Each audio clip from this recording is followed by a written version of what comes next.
The U.S. Army Corps of Engineers said Tuesday it'll greenlight the final phase of construction for the Dakota Access Pipeline, prompting indigenous-led water protectors to call for a last stand against the $3.8 billion project.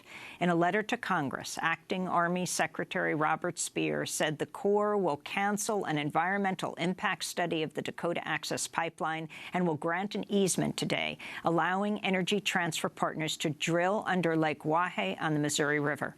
The Army Corps also said it would suspend a customary 14-day waiting period following its order, meaning the company could immediately begin boring a tunnel for the final 1.5 miles of pipe.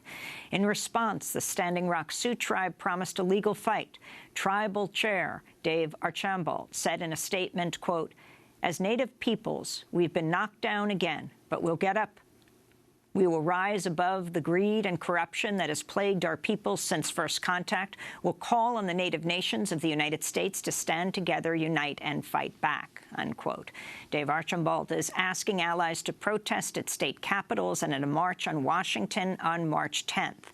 Other indigenous water protectors and their allies have vowed to take direct action to stop construction at the drill pad on the west bank of the Missouri River, less than a mile north of the Standing Rock Sioux Reservation. Meanwhile, activists are planning solidarity actions in cities across North America and beyond. To begin, we're joined by Dave Archambault, chairman of the Standing Rock Sioux tribe. He's currently in Washington, D.C. Welcome to Democracy Now! Can you respond to the word that just came down yesterday? You know, Amy, this is something that we wasn't thinking, or we didn't think was going to happen to yesterday. We had a status conference with Judge Brosberg, and Judge asked the Department of Justice when a decision was going to be rendered, and the Corps of Engineers said they were reviewing the process, and most likely be Friday or maybe next week. So I made plans to come out to D.C. and try one more time, one last attempt to meet with the Army Corps of Engineers before they made a decision, and also to try to meet with the White House. I had a meeting set up with Intergovernmental Affairs, William Kirkland. As soon as I landed, I got notice, and it was just disheartening. You know, I just canceled my meeting with the White House because obviously they're not willing to listen. They don't want to hear from the tribe, which is unfortunate. And this is something that we were so thankful that the previous administration at least took time and looked at all angles and all perspectives of this argument. So can you explain what is happening today? The easement being granted, what does this mean? Can Dakota Access Pipeline, the Energy Transfer Partners, which owns the pipeline, begin drilling today? Well, they don't have the easement yet, Amy. And if they're going to get the easement, I would wait to see whether or not the notice to Congress is going to be waived or not. So every time something comes out in the news, it appears that people take it as definite. But we always stop and take a look, and we're going to start working with the Congress and say, don't waive the 14-day period.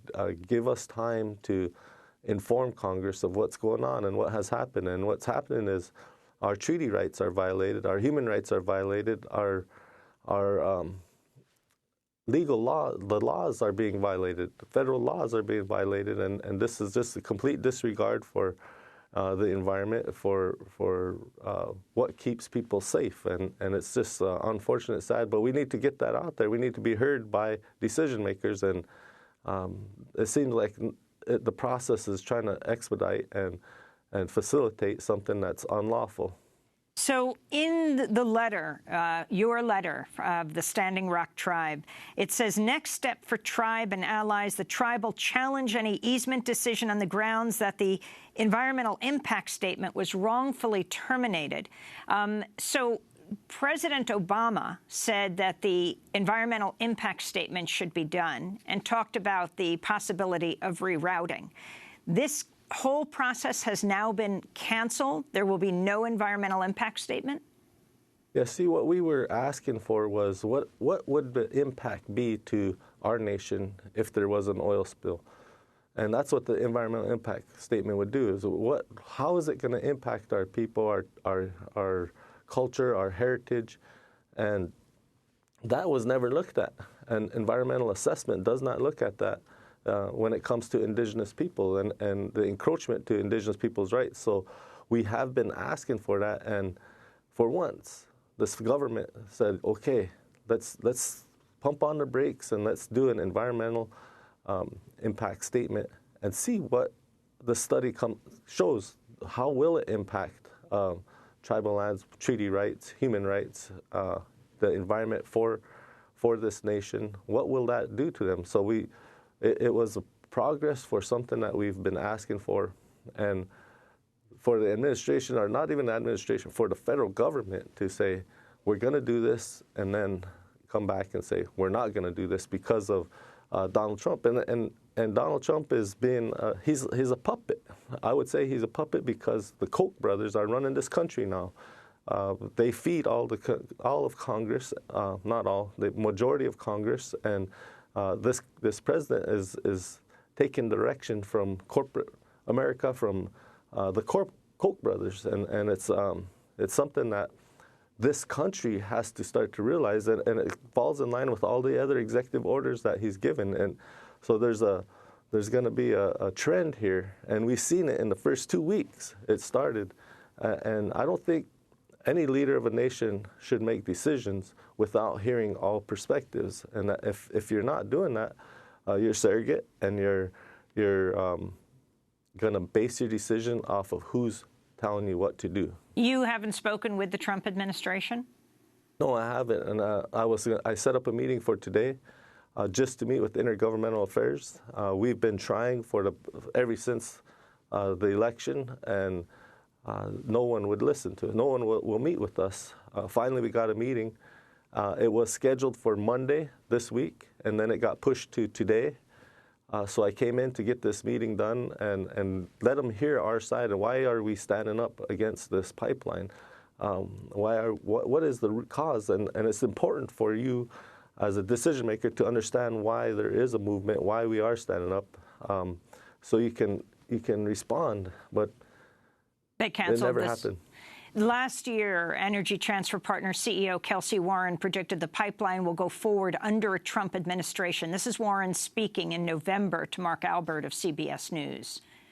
Once he takes over January 20th, what are the prospects? Oh, it's 100%.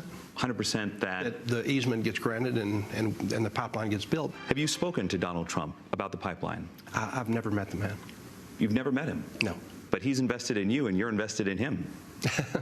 Well, I wish him well. It doesn't help the United States if it leaks, right? It doesn't help the people who live downstream. I'm not going to win that argument with you because pipelines do leak. It's rare. I think the chances of this pipeline leaking is extremely remote. You think all the protesters are going to go away once you're done? Absolutely. What is there to protest? They are determined to stop your project. They will not stop our project. That's naive. They're not stopping our project. That's Kelsey Warren, the CEO of Energy Transfer Partners, which owns the Dakota Access Pipeline. Chairman Dave Archambault, you write in your letter response, if DAPL is successful in constructing and operating the pipeline, the tribe will seek to shut the pipeline operations down. He says you won't stop it. What do you say? See, Amy, what is unfortunate is that when I visited with Kelsey Warren, I shared with him why we are concerned and all the wrongs that took place to our people, he agreed that this pipeline should not go there. This pipeline should not be there. And if he knew the information prior to any of the scoping, he would have rerouted it. So he knows and he understands why we resist this, and he has, he understood that we are going to move forward with our resistance, and we're gonna with the Obama administration, we're going to do whatever we can. And we're going to do whatever we can with this new administration. And our only chance now is to go through court with them, with the decision that Donald Trump's doing. So we understand that the court system has never been favorable for the tribes, but we got to do something. And we know we have a lot of support from around the nation, from around the world, and we're thankful for that support. And we're going to keep pushing forward. We're going to keep fighting this thing. It's not over until it's over. And so A Native Nations March, the tribe put out in the statement, your statement, a Native Nations March on Washington is scheduled for March 10th. What are the plans? Well, I think this march is very important because we need to start focusing on more, because I believe that Donald Trump is going to start attacking all of our rights, all of our treaty rights, not just this one pipeline is going to be the issue. We're going to have to start battling for our law enforcement, our education, our health care. All of these things are going to be under attack. So having this march is building awareness for this nation that our indigenous people are still here, and we're not going anywhere, and we're going to be here, and we are the first occupants of these lands. We are the ones who, like President Trump is having this issue with immigrants. He's an immigrant himself. He's occupying our lands, and he's breaking the rules and the laws, the federal laws that keep people safe. So we need to build awareness about that, and we need to come to D.C. and let the world know who are the first occupants, and that we are not going anywhere, and we're going to be here for the next 4 years, if not sooner. This president is not good for this nation. You have been arrested protesting the Dakota Access Pipeline, arrested for civil disobedience. Do you plan to do that again? I felt that what I encourage is nonviolence. What I say is I don't think violence is necessary, and I did get arrested. And from that time, I said that one arrest is a lot. One arrest is enough, and I don't think it's necessary. We did make enough noise. This movement is louder than ever before. Louder than anyone anticipated, and I'm thankful for all the support that came, and it's something that we never anticipated. Now, because of this movement, we have to take the lessons that were given to us at that time when it was healthy. And so we're going to continue to thank our allies and encourage them to march on their capitals, to go to their state Congress representatives and ask them to listen to the tribal nations. We got to keep making sure that this noise, this momentum that we have is still there, and it could go away in a whim if we're not strategic about our next steps. So one of the other things is to continue the divestment. The things that happen in Seattle, those are exactly what has to happen. If we know that the Koch brothers are running this nation, then we have to encourage anyone and everyone we know, we need to take our nation back and divest from these types of organizations, these types of countries, or these corporations who are feeding lawmakers, or feeding the President of the United States. Dave Archambault, we want to thank you for being with us, chairman of the Standing Rock Sioux Tribe.